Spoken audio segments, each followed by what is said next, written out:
Hello student, आप सभी का स्वागत है इकोनॉमिक बाय अभिषेक मौर्य के एक नए वीडियो में। जैसा कि हमने पिछले वीडियो में दो यूनिट का, जैसे कि दो यूनिट कहाँ गया, एक मिनट।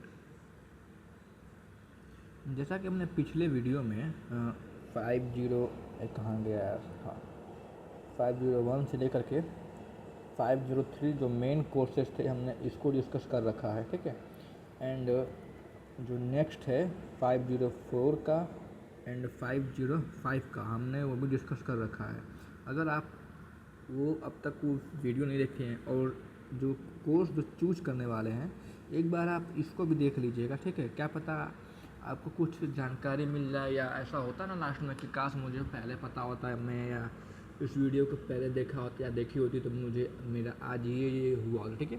तो आप वो सब चीज़ों को माइंड ना करिएगा, एक बार सारा वीडियो को देख लीजिएगा, सोच समझ लीजिएगा, उसके बाद आप ऑप्शनल की तरफ स्विच करिएगा, ठीक है। क्योंकि कैरियर बहुत बड़ा है, हमें आप मैथमेटिक्स पोर्शन से भागिए मत, ठीक है, हमारा यही कहना है, ठीक है। आप मैथ से भागेंगी तो आप कैसे काम करेंगे, ठीक है। तो आप चीज़ों को डट के सामना करना चाहिए, रादर देन कि उससे भागना। आप भागेंगे तो में से भागते रहेंगे, चाहे चाहे कोई भी प्रॉब्लम लाइफ की हो, ठीक है, चाहे घर के अंदर की हो, घर के बाहर की हो, ठीक है, या कहीं की भी हो। आपको एक बार उसका अगर आप सामना कर लेंगे तो आपका जो होता है ना लेवल अपग्रेड हो जाता है, ठीक है। तो ये मैं अपना पर्सनल एक्सपीरियंस बता रहा हूँ, ठीक है। तो चलते हैं अपने सिलेबस डिस्कशन पे। ये लास्ट टॉपिक का है और ये MA कहाँ गया यार, MA सेम फर्स्ट का है, ठीक है। थोड़ा डार्क कर लें इसको, हाँ सेम फर्स्ट, ठीक है। तो चलिए स्टार्ट करते वीडियो को है अपना, ठीक है।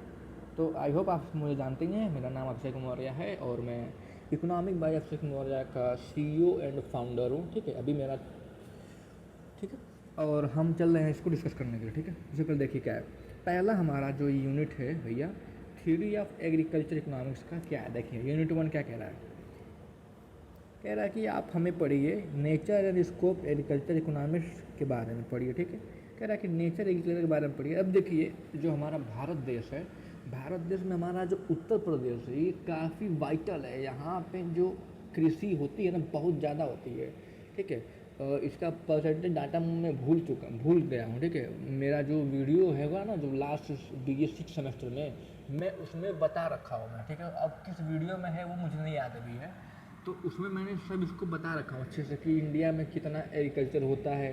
यूपी इसमें से चौथा नंबर पर है जो सपोर्ट करता है। तो कहा जाता है ना कि विकास की जो नींव है ये अपने उत्तर प्रदेश से होके गुजरती है, ठीक है। तो यही बातें हैं, ठीक है, जहाँ पे 33 करोड़ ऐसे कुछ आबादी शायद यूपी में है। मैं इसका डाटा मुझे सटीक नहीं याद है, आप एक बार गूगल कर लीजिएगा, ठीक है। जो मुझे याद है मैं बता रहा हूँ। और यहाँ पे जो कृषि प्रधान देश यूपी में, जो भारत तो है लेकिन यूपी में ज़्यादा खेती की जाती है यहाँ पे, ठीक है। और खेती करने का मेन कारण यह है ना कि हम यहाँ पे खेती ही कर सकते हैं। यहाँ पे जो जो पानी की सुविधा है वो अच्छी खासी है। यहाँ पे गोरखपुर में एक राप्ती नदी बहती है, फिर आप दोहरी घाट जाएंगे वहाँ दोहरी घाट की नदी बहती है।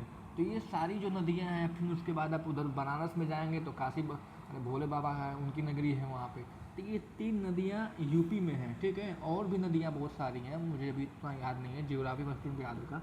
तो ये सारी क्या करती हैं, हमारे फसलों को सींचती हैं, ठीक है। तो इसलिए जो एग्रीकल्चर चीज़ें हैं ना ये बहुत इंपॉर्टेंट है हमारे देश के लिए, ठीक है। तो अब हम चलते हैं इसके बारे में डिस्कशन करने के लिए कि भाई एग्रीकल्चर से क्या होता है। अब देखिए सबसे पहले क्या था, आज से कुछ 10 साल पीछे जाएंगे तो हमारा जो ये BSc एग्रीकल्चर जो चल रहा है आजकल है, जो ट्रेंड में है कि आप BSc एजी कर लीजिए, ये कर लीजिए, वो कर लीजिए, ऐसा क्यों किया कहा जा रहा है करने के लिए, क्योंकि हमारा पर डे क्या है, पर डे बोल सकते हैं। थोड़ा सा बता दे रहे हैं, डिस्कशन करने का टॉपिक आएगा, थोड़ा सा वीडियो लंबा जाएगा। पर डे क्या है, पर डे हम क्या कर रहे हैं, हमारी जो जनसंख्या बढ़ती जा रही है, ठीक है। और जो हमारा लैंड है भाई वो क्या है, पहले इतना बड़ा था, इतना बड़ा ये सिकुड़ रहा है, लैंड का सिकुड़ रहा है। तो हमें एग्रीकल्चर को प्रमोट करना पड़ेगा कि नहीं करना पड़ेगा। अब देखिए आप, पहले क्या था कि हम जो ट्रेडिशनल खेती नहीं करते थे, पहले हम हल से जोतते थे बैल से, ठीक है। तो एक बैल से आदमी, मान लीजिए कि 1 बीघा खेत है, ठीक है, 1 बीघा में 10 मंडा होता है और 1 मंडा में 2 बिस्सा होता है। तो 20 बिस्सा खेत को जोतने में आदमी को 1 दिन लगता था, ठीक है। अब क्या है, ट्रैक्टर चल गए हैं, बहुत सारे इक्विपमेंट्स हैं। और उसको थ्रेसिंग करने के लिए पहले हम अरे हाथ से थ्रेसिंग करवाते थे, पशुओं से करवाते थे, और अब क्या है कि भाई हम उसको हार्वेस्टर से कटवा दे रहे हैं। अरे हार्वेस्टर से कटवा दे रहे हैं, ट्रैक्टर बुला के दबा दे रहे हैं, तो फट से हो जा रहा है काम। तो ये हमारी काम क्या हुआ, हमारा आसान हो गया। लेकिन जो जनसंख्या हमारा इस समय जो हमारी जनसंख्या है 150 करोड़ है, ठीक है, 150 करोड़ लोग हैं पूरे भारत में। तो उनको भाई खाना खिलाने के लिए तो चाहिए ना। और भी ये जो पॉपुलेशन पर डे बढ़ रहे हैं, तो भाई सबसे पहले गवर्नमेंट की स्कीम क्या आती है, रोटी कपड़ा और मकान। तो भाई सबसे पहले गवर्नमेंट रोटी ना देगी आपको, बाद में ना कपड़ा और मकान देगी। तो रोटी तो पहले मिलती है आपको। अरे गवर्नमेंट जो पीडीएस सिस्टम है, पब्लिक डिस्टर्बेंस सिस्टम है, जो फूड में जो एक्ट बनाया गया है कि गवर्नमेंट का ये क्या बोलते हैं कि ये धर्म बनता है, धर्म मतलब कि रूल है कि आपको लोगों को खाना खिलाना है, या तो आप लोगों को खाना दीजिए या तो उनको रोज़गार दीजिए। तो गवर्नमेंट आपको खाना देती है, रोज़गार आप खुद खोद लीजिए, गवर्नमेंट ये कहती है। तो ये मैं उस पर कमेंट नहीं कर रहा हूँ, मैं बस समझा रहा हूँ आपको, ठीक है। तो ये हो गया चीज़ें।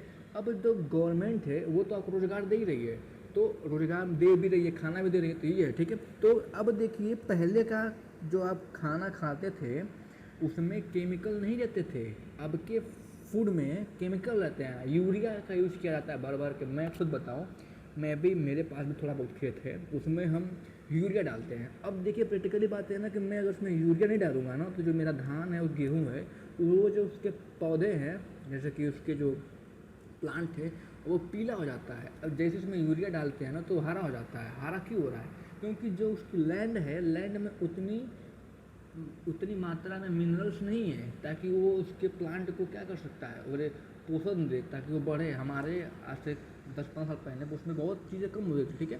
तो इसलिए हम फर्टिलाइज़र यूज़ कर रहे हैं। अब मान लीजिए फर्टिलाइज़र का अगर हम यूज नहीं करेंगे तो किसान का जो पैदावार है, मान लीजिए कि 1 बीघा में 1 कुंटल हो रहा है, ठीक है, एक रफली मान लीजिए, तो कितना होगा, 20-30 किलो से ज़्यादा होगा, उससे ज़्यादा नहीं होगा, ठीक है।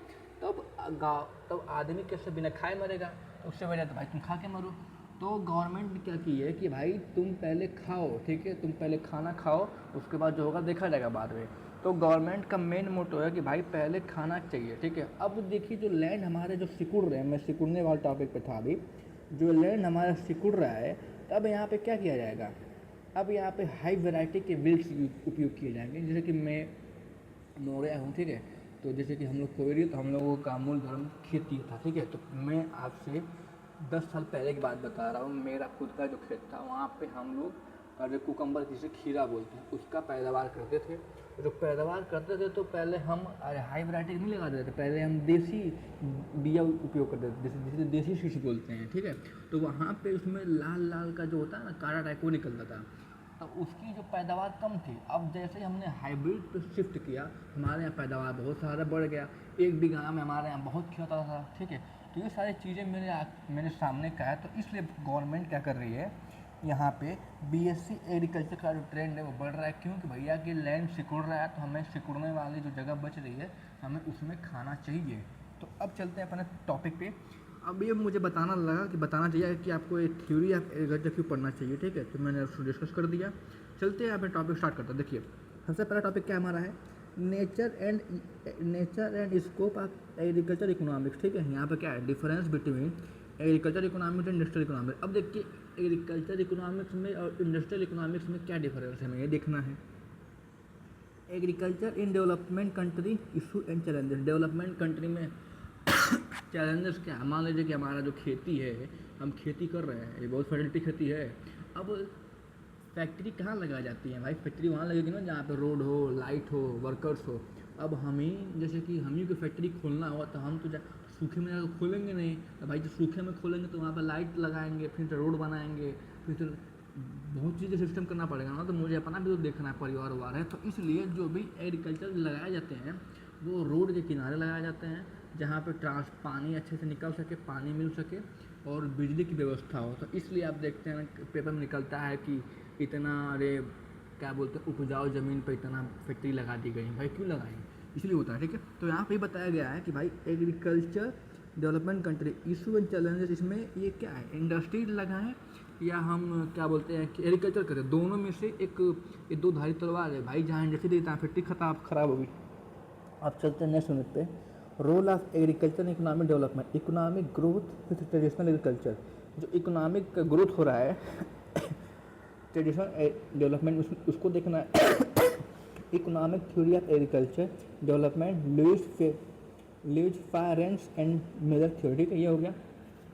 थर्ड हमारा है agriculture production function concept and types of agriculture production function law of variable proportion return to scale agriculture proportion decision production relationship factor relationship product and production. देखिए ये हो गया, ठीक है, इसको आप देख लीजिएगा। अब चलते हैं नेक्स्ट पे हमारा है जो फोर्थ है हमारा है economic of firm size large scale small scale farming relation between productivity and firm size agriculture productive development country, ये हो गया, ठीक है। एंड चलते हैं फिफ्थ पे हमारा जो लास्ट है अनएम्प्लॉयमेंट एंड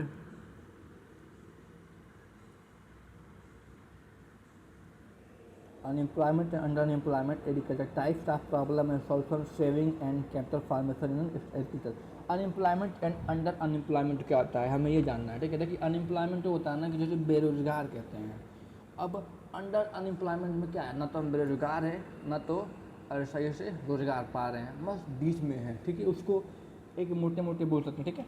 इन अब एग्रीकल्चर सेक्टर में क्या होता है, देखिए एग्रीकल्चर सेक्टर जो होता है ना इसमें सीजनल अनएम्प्लॉयमेंट भी होता है। जैसे मान लीजिए ना कि हमारे यहाँ एरिया में जो यूपी है यहाँ पे बरसात बहुत ज़्यादा होता है, तो हम 6 महीने खूब खेती करते हैं, 6 महीने खेती नहीं कर पाते। हमारे यहाँ धान का सीजन होता है क्योंकि बरसात सबको गल जाता है।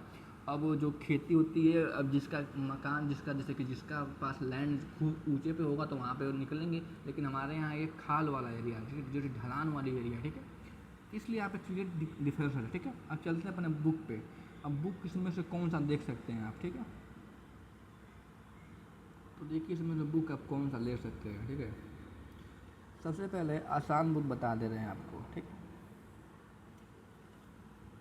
लास्ट वाला ले लीजिएगा इसमें से अगर जिसको लेना होगा। पहले सबसे पहले अरे एक क्या बोलते हैं वो बता दे रहे हैं, डिस्क्लेमर है, आप बुक को पहले पढ़ के लीजिएगा, हमारे कहने पे तुरंत मत ले लीजिएगा, ठीक है। ये हो सकता है एक आप इसको ले सकते हैं शुक्ला तारा इकोनॉमिक्स, ठीक है, इसको ले सकते हैं या इसको ले सकते हैं। तीनों में से कोई एक बुक को आप प्रीफर कर लीजिएगा और पहले बुक को पढ़ के लीजिएगा, ठीक है। तो मिलते हैं अब नेक्स्ट वीडियो में, ठीक है, जहाँ पे हम डिस्कस करेंगे और क्वेश्चन, ठीक है। तो बने रहिए इकोनॉमिक बाय अभिषेक मौर्य के साथ। राधे राधे, आपका दिन शुभ हो।